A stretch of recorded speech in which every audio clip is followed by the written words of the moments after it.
Jonathan Boucher to George Washington, 6th August, 1775. The Lodge.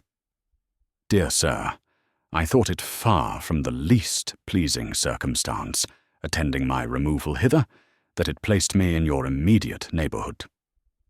For having now been happy in your acquaintance several years, I could not help considering myself, nor indeed help hoping that I was considered by you as an old friend, and of course I counted on our living together in the pleasing intercourse of giving and receiving the mutual good offices of neighbourhood and friendship. That things have turned out much otherwise, I need not inform you. Mortified and grieved as I confess myself to be at this disappointment, I am by no means prepared to say that you are wholly to be blamed for it, nor, as I would fain hope you in your turn will own, is it entirely owing to any fault of mine.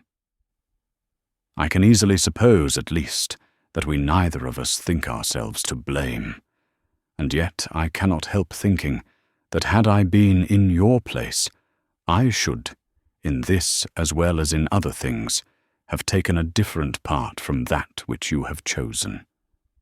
Permit me, sir, as one who was once your friend, and at any rate, as one not likely to be soon troublesome to you again in the same way, once more as a friend freely to expostulate with you. If I am still in the wrong, I am about to suffer such punishment as might satisfy the malice of even the most vindictive enemy. And if you are wrong, as in some degree I think you are, it is my duty frankly to tell you so, and yours to listen to me with patience.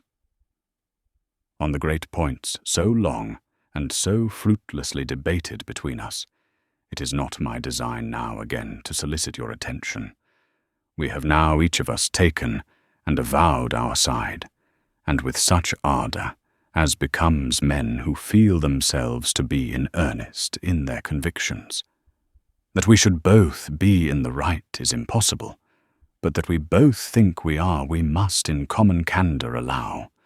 This extreme difference of opinion between ourselves, where we have no grounds for charging each other with being influenced by any sinister or unworthy motives, should teach us no less candour in judging of and dealing by others in a similar predicament. There cannot be anything named of which I am more strongly convinced than I am that all those who with you are promoting the present, apparently popular measures are the true enemies of their country.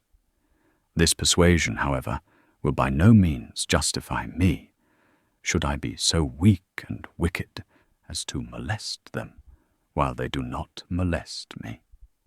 The true plan in such cases is for each party to defend his own side, as well as he can by fair argument, and also, if possible, to convince his adversary. But everything that savours of, or but approaches to, coercion or compulsion is persecution and tyranny. It is on this ground that I complain of you, and those with whom you side. No Tory has yet, in a single instance, misused or injured a Whig merely for being a Whig. With respect to Whigs, however, the case has been directly the reverse. A Tory at all in the power of a Whig never escapes ill treatment merely because of his being a Tory. How contrary all this is to all that liberty which Whigs are forever so forward to profess need not be insisted on. It is so contrary to all justice and honour that were there no other reasons to determine me against it, I would not be a Whig, because their principles, at least as I see them exemplified in practice, lead so directly to all that is mean and unmanly. I wish to avoid the disgrace of indiscriminate judgment, and therefore have pleasure in acknowledging that I know many Whigs who are not tyrants. In this number it is but doing you common justice to place you. I wish I could go on and with equal truth declare that, whilst you forbear yourself to persecute your fellow subjects on the score of their political creeds, You had been as careful to discourage such persecution in others. Scorning to flatter as much as I scorn to tax you wrongfully, I am bold thus openly to tell you I think you have much to answer for in this way. It is not a little that you have to answer for with respect to myself. You know and have acknowledged the sincerity and purity of my principles. I have at least the merit of consistency, and yet you have borne to look on, at least as an unconcerned spectator, whilst I have been run down, vilified and injured merely because I cannot bring myself to think on some political points, just as you and your party would have me think. You are no longer worthy of my friendship.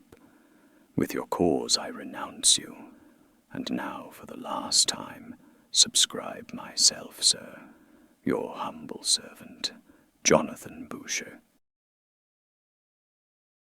Lieutenant Colonel Loami Baldwin to George Washington, 6th of August, 1775. From Lieutenant Colonel Loami Baldwin, Chelsea, Massachusetts, August 6th, 1775, Sunday night, 12 o'clock May. It please your Excellency, I wrote you a scroll from Malden this afternoon. The hurry I was in to return back to Chelsea again, and the inconveniences for writing, I hope will excuse me. I think it my duty to give your Excellency a more full and particular account of this affair.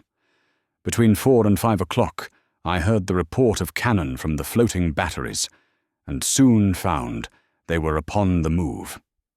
I immediately ordered all the companies to turn out, and march down toward the ferry, Winnisimmet I mean, and I would ride forward and make what discoveries I could, which I did. When I came to Greenshill Point, I saw the buildings at Penny Ferry in flames. I was then within large musket shot of Bunker Hill, and not but about 20 rods from Malden Point sentry box, the mouth of a large creek between, and to go round was 4 miles. I turned back and came to the men, 3 companies only. The other was about 1.5 miles off towards Chelsea Beach.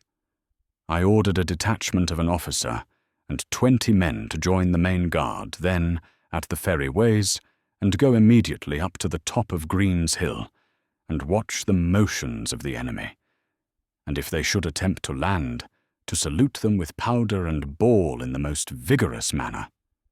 The main body was at a certain corner in the road near the ferry, with orders for part, in case of an engagement, to go to their assistance, while the remaining few were to ascend a neighbouring hill to the eastward and guard their retreat.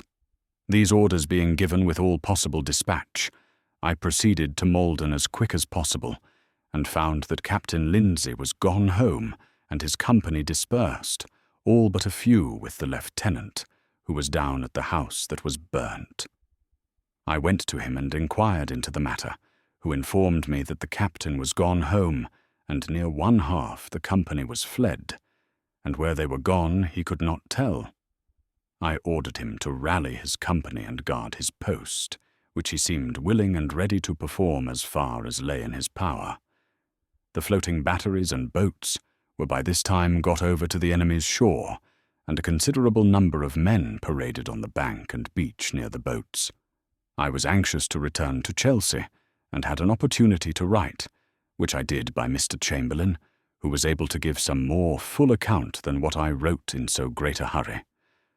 I then went back to Chelsea, and ordered a guard of about 20 men, including officers, to go up to Malden Point and plant a sufficient number of sentries to guard the place. I also ordered all the guards at Chelsea doubled. We have no less than 4 guards here in different places. I also ordered all the officers and men to turn out tomorrow morning, just before day.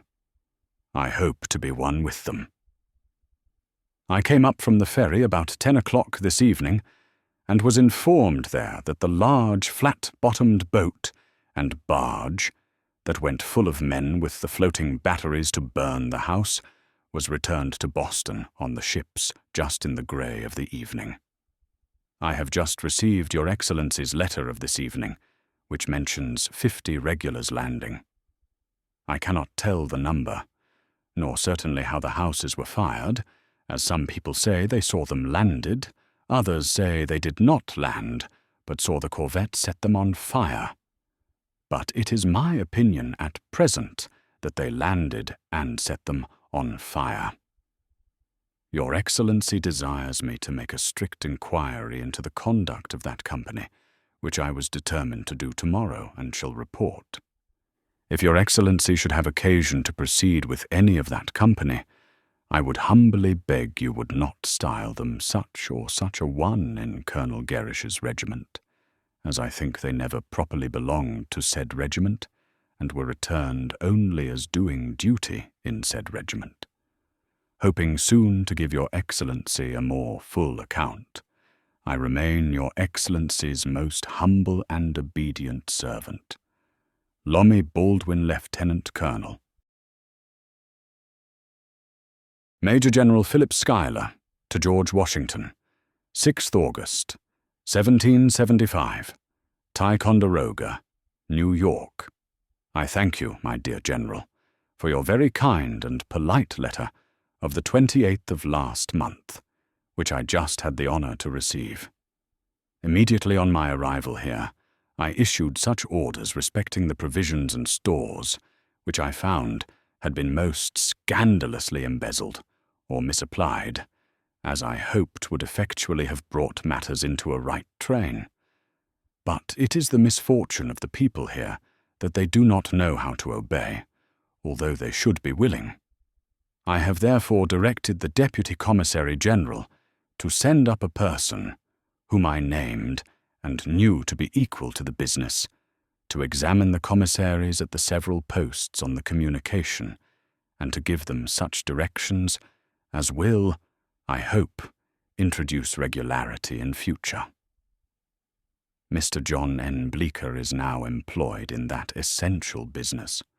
With respect to the returns of the army, you will see by the last letter I had the honor to write you that I have had no success in getting them properly made, although I have drawn and given them forms which I thought so clear that no possibility of mistaking remained. I foresaw, my dear sir, that you would have an Herculean labor in order to introduce that proper spirit of discipline and subordination which is the very soul of an army. I felt for you with the utmost sensibility, as I well knew the variety of difficulties you would have to encounter. I will strive to copy your bright example and patiently and steadily persevere in that line, which only can promise the wished for reformation. Since my last, I have had a verbal confirmation by one of my scouts of the intelligence contained in the affidavits which I sent you. I am preparing with the utmost diligence to obey my orders and move against the enemy, unless Your Excellency or Congress should direct otherwise. Not a man from this colony has yet joined me, except those I returned to you, and who were raised and paid by the Committee of Albany. The troops here are destitute of tents, crowded in vile barracks, and disease has already rendered numbers unfit for duty. I am most respectfully Your Excellency's obedient and very humble servant, Philip Schuyler.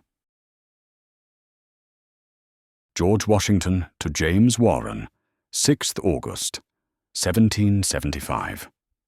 Camp at Cambridge Headquarters. Sir, I should be very glad to procure Mr. Hitchburn's release, agreeable to your favor of yesterday, if I could think of any mode in which it was practicable. To propose it on any other footing than an exchange would, I fear, expose the application to contempt. As I observe, he is included in the vote delivered me this morning by a committee from the General Court.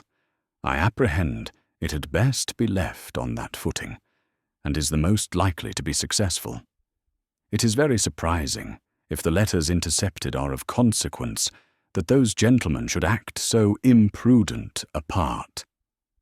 If their suffering only affected themselves, I should not think it improper that they should feel a little for their misconduct or negligence. I am, with much truth and regard, sir, your most obedient and very humble servant, George Washington.